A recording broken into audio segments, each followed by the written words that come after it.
Em uma reflexão profunda sobre seu casamento, um homem de 38 anos revisita as escolhas que fez ao longo de sua relação de 15 anos com sua esposa. Após diversas traições e promessas quebradas, ele começa a enfrentar o peso da desconfiança e da traição em um casamento que, inicialmente, parecia ser construído sobre amor e compreensão. A busca pela verdade o leva a descobertas dolorosas, desafiando sua capacidade de perdoar e lidando com a dor emocional de perceber que sua maior insegurança se tornou realidade. Em um turbilhão de emoções, ele se vê dividido entre a lealdade de um passado e a necessidade de se proteger de uma possível mentira contínua. Esse relato íntimo e honesto explora os limites do perdão, da confiança e do que significa lidar com o fim de um ciclo longo e marcado por traumas não resolvidos.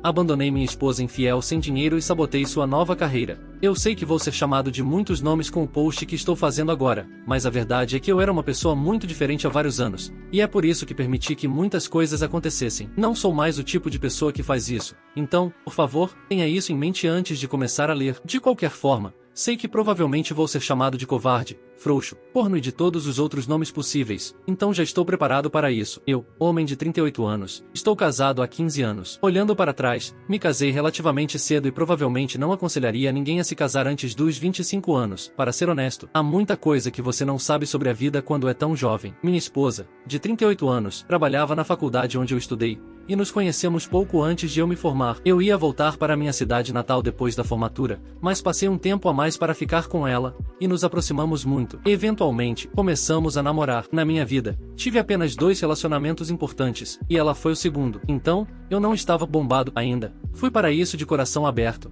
e foi doloroso quando tive que voltar para a minha cidade natal. Enfim, mantivemos o relacionamento à distância, e estava tudo bem assim, pelo menos eu sentia que estava. Mas, um dia, cerca de 2 meses depois de eu ter voltado, ela me ligou chorando e disse que havia se beijado com um cara. Segundo ela, foi em uma festa com alguns amigos. Ela bebeu demais e deixou as coisas acontecerem. Ela admitiu que sabia que estava errado, mas que queria demais naquele momento para não fazer. Ela se desculpou várias vezes, e eu fiquei destruído. Precisei dar um tempo para pensar sobre a situação e, depois disso, acho que amava demais para deixá-la ir. Então, a perdoei e seguimos com o relacionamento. Eventualmente, em parte devido ao fato de eu temer que um relacionamento à distância fosse o fim para nós, voltei para aquela cidade e começamos a morar juntos. As coisas melhoraram muito rápido. Foi bom tê-la por perto novamente, embora fosse difícil tirar da minha cabeça a ideia de outra pessoa a beijando. Bem, 2 ou 3 meses depois do último episódio de traição, tivemos uma briga. Ela saiu de casa e voltou no meio da noite. Cerca de uma semana depois, ela me chamou para conversar e admitiu que havia dormido com alguém naquela noite. Segundo ela, estava tão brava e queria me machucar, mas logo percebeu o quão errado era isso. Ela se desculpou várias vezes, mas estar ali, pessoalmente,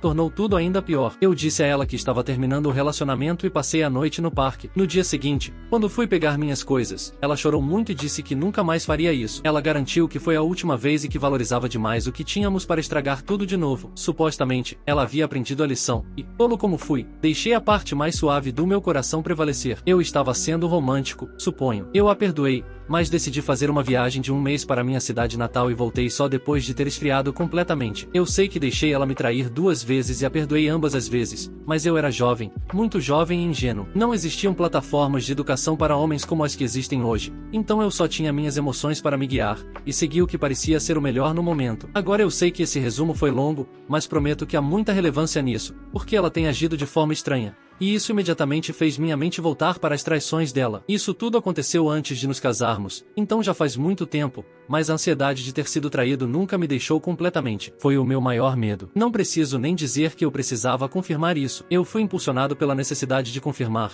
Então, assim que tive a chance, peguei o laptop dela e fui ver suas mensagens no celular e nas redes sociais. Foi aí que vi que havia um cara com quem ela estava conversando no Facebook Messenger. O nome dele era Henry. Depois de estar casado por tanto tempo, eu deveria estar na fase em que conheço todos os amigos da minha esposa e todas as pessoas com quem ela fala regularmente, mas Henry não era um nome que eu conhecia. E o fato de ele estar no topo das mensagens enviadas na noite anterior já me dizia que algo. Eu passei por toda a conversa o quanto pude e foi bem fácil confirmar que eles têm dormido juntos. Não vou dizer que estou devastado com isso, porque eu sempre estive esperando por isso, como uma bomba relógio. A minha ansiedade está sempre ao meu lado, Então isso só parece uma validação disso e há um alívio estranho em saber que eu realmente me ferrei por não ter terminado com ela todos aqueles anos atrás. Não tem nada que eu possa fazer sobre isso agora. Eu só tenho que lidar com o fato de que eu tenho uma esposa que me traiu e descobrir qual vai ser o meu próximo passo. Porque do jeito que está, eu sei que não tem como eu perdoá-la. Eu já fiz isso 2 vezes e da última vez ela me prometeu que seria a última vez. Claramente não foi. E a pior parte é que, com isso acontecendo 15 anos depois, eu quase tenho certeza de que ela deve ter me traído em algum momento nesse meio tempo, mas eu simplesmente não tive sorte o suficiente para descobrir e isso dói. Eu sei que não posso confiar nela nunca mais. Acabou. Eu vou ficar na frente dela. Então esse não é o problema. Eu só preciso de um lugar para desabafar antes de fazer isso. Eu não quero acabar explodindo e perdendo a cabeça, deixando todas aquelas emoções reprimidas saírem na frente dela. Então, ao invés disso, eu vou deixar minha cabeça esfriar um pouco para poder abordá-la de forma completa. Atualização. Uma atualização sobre equilíbrio emocional. Essa pode não ser a atualização que muitos de vocês querem, e sei que vão achar que estou voltando aos meus erros de sempre, mas prometo que não é isso. Se vocês se lembram do meu post anterior, eu estava convencido de que contaria para minha esposa que tudo havia acabado. Apenas alguns dias depois, ainda não fiz isso, e há um bom motivo para isso. Não mencionei isso no post anterior porque não era relevante, mas trabalhei com tecnologia por muito tempo e, eventualmente, consegui o luxo de trabalhar remotamente. Ela tem sido jornalista de moda durante metade do nosso casamento. Sempre foi fã de uma certa publicação de moda na Ásia. E literalmente um dia depois do meu post, ela me contou que eles abriram uma vaga para escritora. Ela sentia que tinha mais do que experiência suficiente, mas o único problema era que ela teria que se mudar. E estamos falando de um país completamente novo, não apenas mudar de estado. Inicialmente, eu disse a ela que nunca faria isso, porque sabia que as coisas iam acabar em breve e não estava tentando fazer ela sorrir, mas talvez anos lendo posts aqui tenha me influenciado. Percebi que poderia machucá-la muito mais incentivando-a e atingindo onde mais doía. Para ser sincero, eu ia apoiá-la para o trabalho e então, se ela não conseguisse, eu a atingiria com os papéis de divórcio naquele exato momento. Mas, sabe, eu acho que a maneira como as coisas aconteceram vai ser até melhor para causar dor nela. Ela realmente conseguiu o trabalho. É loucura, porque eu teria ficado muito feliz por ela em um dia normal. Eu teria dançado ao redor dela e a levado para um jantar chique, mas não pude sentir tanta felicidade porque ela arruinou tudo. De qualquer forma, me certifiquei de comemorar com ela, e foi aí que ela perguntou se eu realmente não cederia quanto à mudança. Eu finjo que pensei sobre isso por um dia e então disse que, na verdade, cederia. Obviamente, ela ficou feliz quando eu disse isso. Eu mencionei como iria planejar a venda da casa que tínhamos e outros bens importantes e que resolveria onde ficaríamos em Hong Kong. Ela deixou tudo nas minhas mãos, de forma bem estúpida,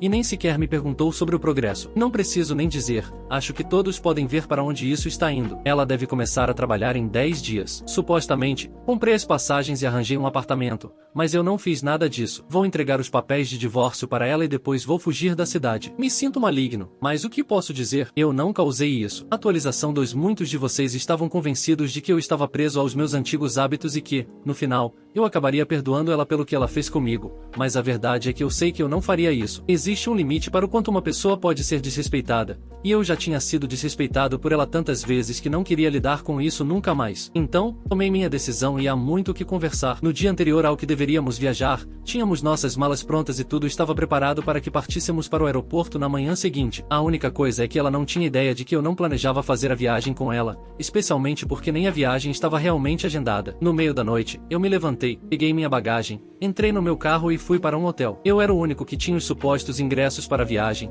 e também era o único que tinha os detalhes do apartamento onde nós supostamente ficaríamos. Ela não tinha nada disso. Na manhã seguinte, ela me ligou umas 5 vezes antes de eu acordar. Eu tinha colocado o celular no modo não perturbe. Quando acordei, fiquei tentado a ligar de volta, mas ainda havia muito tempo para ela tentar resolver as coisas. Quando eu não atendi nenhuma das ligações, ela começou a mandar mensagens. Estava claro que ela estava entrando em pânico, perguntando onde eu estava e o que estava acontecendo. Parte dela até se perguntou se eu teria de alguma forma me esquecido dela em casa, o que foi engraçado. Depois, ela começou a perguntar se tinha feito algo errado ou se eu estava com raiva. E eu senti que ela talvez tivesse uma ideia de que eu sabia sobre sua infidelidade. Eu ainda não disse nada, apenas continuei ignorando as mensagens. Eventualmente, quando faltavam umas 3 horas para o horário de partida que eu tinha dito a ela, ela disse que iria ao aeroporto mesmo assim, porque não tinha outra opção. Ela ainda esperava me encontrar lá e que eu explicasse o que estava acontecendo. Mas, quando ela chegou lá, percebeu que eu não estava. Então, ela começou a pedir para eu mandar o bilhete, pelo menos. Era uma mistura de ligações e mensagens frenéticas. Nesse ponto,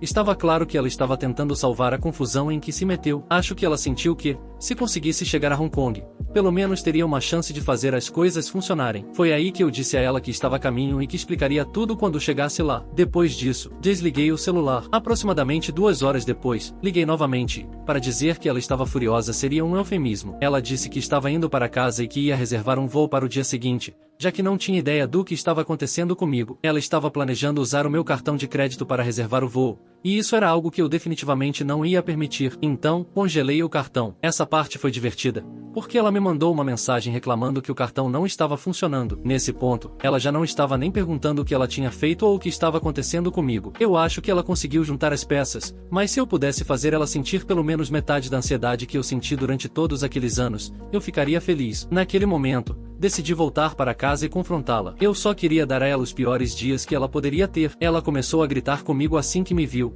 e eu passei por ela e me sentei no sofá. Ela continuou perguntando o que tinha acontecido, e foi aí que eu finalmente disse a ela que eu sabia que ela estava me traindo. Inicialmente, ela tentou negar, mas eu disse que sabia sobre o Henry, e o rosto dela ficou pálido. Ela começou a chorar quase imediatamente, se afundou no chão e simplesmente começou a soluçar. Acho que ela percebeu como tudo estava desmoronando naquele momento. Perguntei se ela tinha algo a dizer por si mesma, mas ela só continuava chorando. Eventualmente, ela conseguiu dizer que foi um erro, que aconteceu só uma vez, ou que eu sabia que era mentira, e que ela estava arrependida. Ela estava me implorando para perdoá-la. Ela disse que não era tarde demais para nós embalarmos e irmos para Hong Kong. Ela disse que mudar de lugar poderia fazer tudo melhorar de novo. A ideia de viajar para outro país com o amor da minha vida normalmente teria parecido um sonho, mas nesse caso, não fez sentido. Eu disse a ela que nunca faria isso e que ela poderia ir para Hong Kong sozinha, mas eu disse ali mesmo que o apartamento não estava reservado e que eu nunca tinha realmente feito as reservas dos ingressos. Ela começou a chorar ainda mais. Eu disse a ela que ela ainda poderia ir, mas não com um centavo do meu dinheiro. Olhando para trás, me sinto meio mal, mas sinto que dei chances suficientes ao longo dos anos que nos conhecemos, e essa foi apenas a minha chance de me vingar dela. Ela disse que não conseguiria pagar por Hong Kong sozinha e que queria ir comigo. Eu disse a ela que ela conseguiria pagar, ela só precisaria viver dentro das suas possibilidades. Não seria o apartamento chique que eu havia mostrado nas fotos. Ela não conseguiria gastar o quanto sempre conseguiu com o meu cartão. A vida dela mudaria drasticamente e provavelmente para pior. Ela nunca foi, não surpreendentemente.